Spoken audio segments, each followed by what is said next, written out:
You're listening to a daily dose of Proverbs.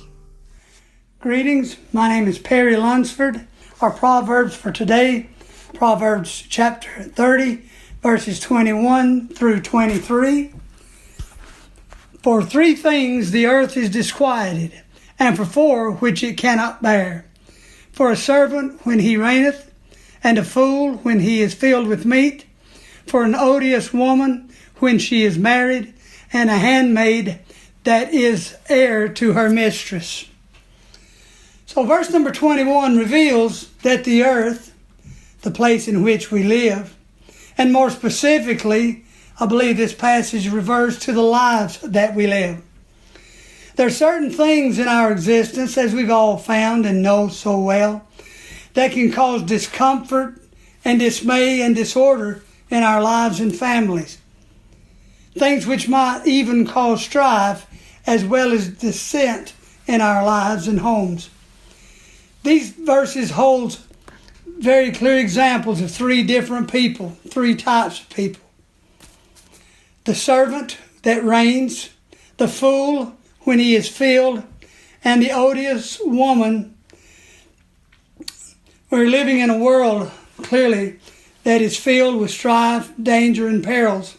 But I think the NLT pens these passages very well. There are 4 things the world that makes the world tremble. A slave who becomes a king, a fool who prospers, a bitter woman who finally finds a husband, and a servant girl who supplants her mistress. So what could these assorted examples from antiquity possess in ways of instruction to us? There are 4 individuals found here, each with things, their specific stations. One is a slave that would be king. Secondly, a fool that is filled and satisfied. Thirdly, an odious, overbearing woman. And lastly, a servant. Each of these are facing a problem that many modern believers also face. You may wonder, what is this problem? What could it possibly be? These people were trying to instantly shift from where they are to where they long to be. This reality is truth in both sides of the Christian, the spiritual existence as well as the carnal.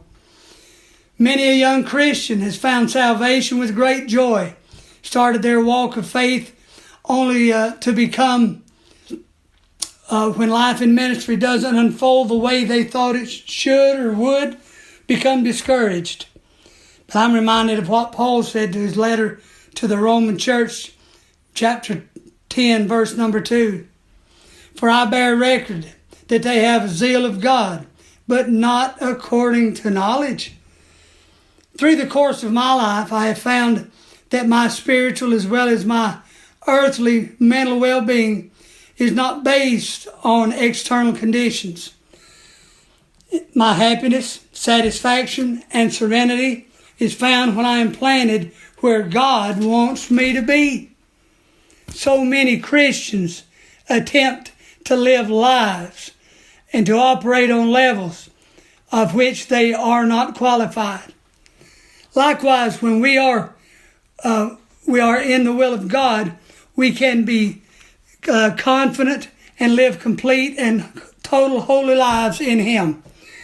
So let me leave this passage with you and for your consideration.